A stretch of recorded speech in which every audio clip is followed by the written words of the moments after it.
오늘 우리들에게 주시는 하나님의 말씀은 출애굽기 21장 12절에서 27절까지 말씀입니다.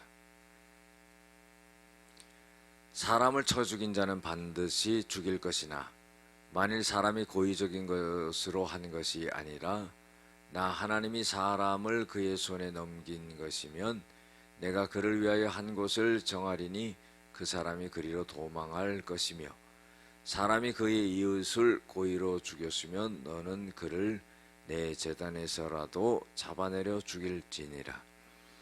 자기 아버지나 어머니를 치는 자는 반드시 죽일지니라. 사람을 납치한 자가 그 사람을 팔았든지 자기 수하에 두었든지 그를 반드시 죽일지니라. 자기의 아버지나 어머니를 저주하는 자는 반드시 죽일지니라. 사람이 서로 싸우다가 하나가 돌이나 주먹으로 그의 상대방을 쳤으나 그가 죽지 않고 자리에 누웠다가 지팡이를 짚고 일어나 걸으면 그를 친 자가 형벌은 면하되 그간의 손해를 배상하고 그가 완치되게 할 것이니라.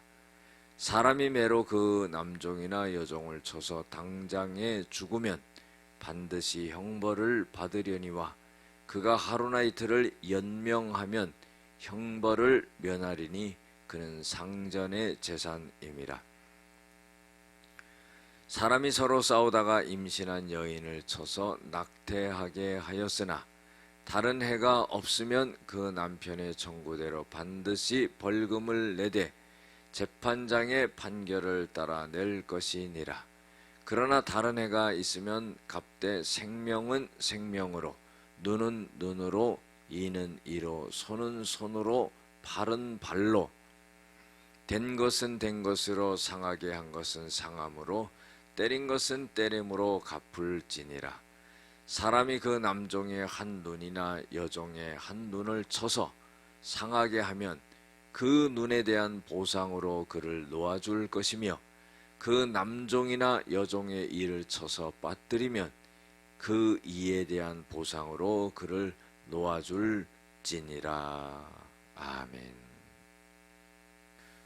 오늘은 하나님의 법에 담긴 공의와 유연성의 균형이라는 제목을 갖고 함께 은혜를 나누고자 합니다.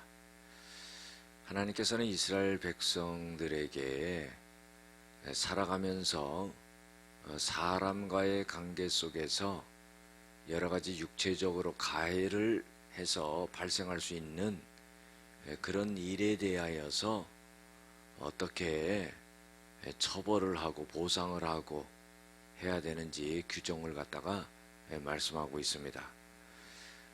첫 번째로 사형에 관한 그런 네 가지 죄가 있습니다. 요 네 가지 죄를 지면은 사형을 당하게 되죠. 첫 번째로 보면은 사람이 그의 이웃을 고의로 죽였으면 너는 그를 내 제단에서도 잡아내려 죽일지니라 그랬어요. 자, 이거 뭐냐면은 고의로 죽였다는 것은 우발적이 아니라 계획적이라는 거죠. 모의를 했다는 겁니다. 그래서 살인하려고 모의하고 계획하고 해서 살인한 죄에 대해서는 그 사람을 죽여라 하는 거예요. 두 번째로요, 사형에 해당하는 죄는 자기 아버지나 어머니를 치는 자는 반드시 죽일지니라 그랬어요. 그러니까 부모님을 구타하는 거예요. 자식이 부모님을 구타하면은 반드시 죽여라 그랬습니다. 세 번째로 사형에 해당하는 죄는 유괴죄입니다. 16절에 보면은 사람을 납치한 자가 그 사람을 팔았든지 자기 수하에 두었든지 그를 반드시 죽일지니라 그랬어요. 사람을요 인신매매해서는 안 되죠.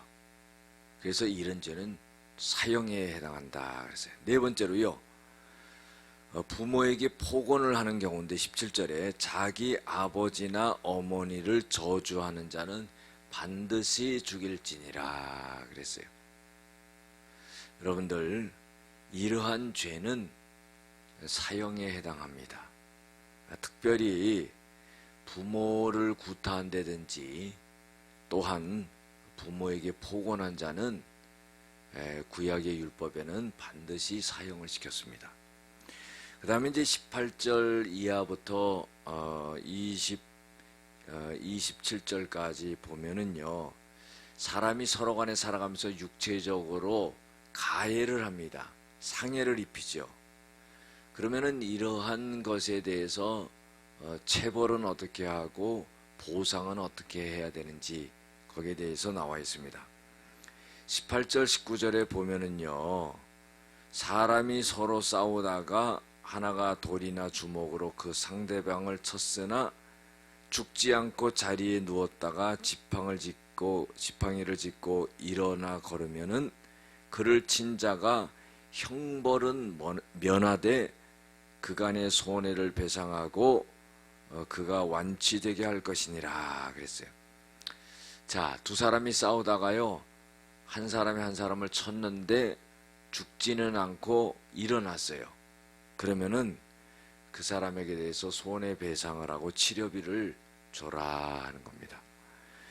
20절에서 21절까지 보면은요, 또 사람이 매로 그 남종이나 여종을 쳤는데 당장 죽으면은 반드시 형벌을 받게 되지만은 하루나 이틀을 연명하고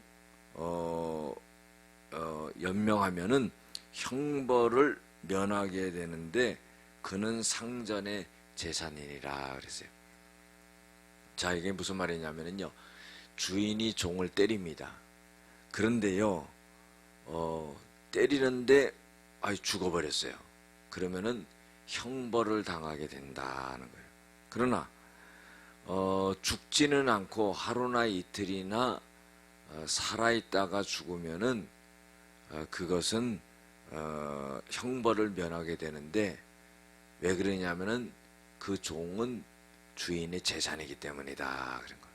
자, 이거는 뭘 말하냐면은 종의 인권을 보호하는 동시에 또 주인이 그 종의 주인이기 때문에 재산권을 갖다가 인정하는 그러한 법입니다.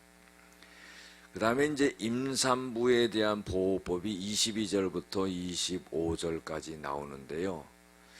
자, 보세요. 사람이 서로 싸우다가 임신한 여인을 쳐서 낙태하게 되었으나 다른 해가 없으면은 그 여인의 남편이 청구대로 반드시 벌금을 내는데 재판장의 판결을 따라서 그 벌금을 내야 될 것이다 그런 거예요.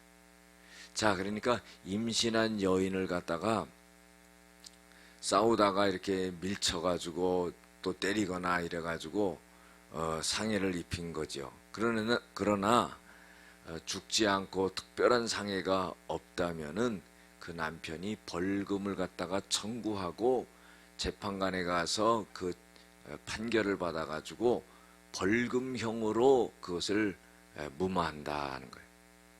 그 다음에요, 그러나 다른 해가 있으면은 갚되 그랬어요. 생명은 생명으로, 눈은 눈으로, 이는 이로, 손은 손으로, 발은 발로, 된 것은 된 것으로, 상하게 한 것은 상함으로, 때린 것은 때림으로 갚을지니라 그랬어요. 그러니까 임신한 여인이 아무 해가 없을 때는 그냥 벌금형으로 끝나지만은 어떤 상해가 가해지면은 그대로 갚아라 하는 거예요. 이를 부러뜨렸어요. 그러면은요, 이를 부러뜨리는 사람의 이를 갖다가 부러뜨리는 겁니다. 만약에 손이 다쳤어요. 그럼 똑같이 그 사람의 손을 다치게 하는 거예요. 눈이 상했어요. 그럼 그 사람의 눈을 그만큼만 상하게 하는 거예요.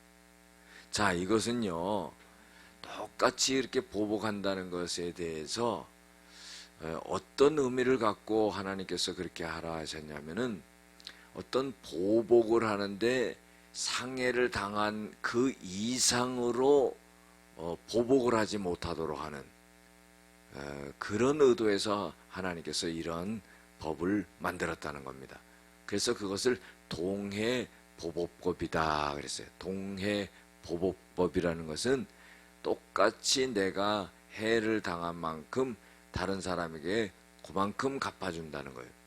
그러니까 어떤 갚아준다는 것보다도, 해를 갚아준다는 것보다도 그 이상으로 보복하지 말도록 하는 그런 의도가 담겨 있는 법이 바로 이 동해보복법이다 하는 거예요. 그래서 이 동해보복법은 하나님의 엄격한 공의를 실현하고 또 더 큰 해를 방지하기 위한 것이다 그랬어요. 그 다음에 26절부터 27절까지 보면은요, 자기가 종을 데리고 있는데 그 종에게 가해를 가하면은 그 종을 갖다가 해방시켜줘야 된다 하는 거예요. 자, 사람의 남종의 한 눈이나 여종의 한 눈을 쳐서 상하게 하면은 그 보상으로 놓아줄 것이다. 자유인이 되게 만든다는 거예요. 또 이를 쳐서 빠뜨리면은 이에 대한 보상으로 그를 놓아줄 것이다. 그래. 자, 오늘 말씀 속에서 우리들에게 교훈을 주고 있는 것은 사형에 대한 4가지 죄가 있다는 거예요. 첫 번째로 모살죄. 이것은 모의하고 계획하고 한 죄죠. 두 번째 부모를 구타한 죄. 세 번째는 유괴죄. 네 번째는 부모에게 폭언한 죄. 이런 죄는 사형에 해당한다 하는 거예요. 두 번째로 교훈을 주고 있는 것은 육체를 상해한 죄는 치료비를 갖다가 배상해 줘야 된다 하는 거예요. 세 번째로 종의 인권을 보호하고 또 주인의 재산권도 보호하는 법을 꼭 지켜야 된다 하는 거예요. 네 번째로는요, 임산부에 대한 보호법이 있는데 그것은 벌금형이 있고 똑같이 그 받은 해만큼 갚아주는 동해보복법이 있다 그런 거예요. 다섯 번째로요, 종을 때리면은, 가해를 해서 상해를 입히게 되면은 그 종을 자유인으로 놓아줘야 된다는 겁니다. 기도하시겠습니다. 하나님의 법에 담긴 의미를 잘 알게 하여 주시고 하나님의 공의와 또 그 형편에 따른 균형 있는 그런 법을 제정해서 실행할 수 있도록 한 그 의미를 잘 알고 살아갈 수 있는 저희들 되어지게 하여 주시옵소서. 예수님의 이름으로 기도드렸습니다. 아멘.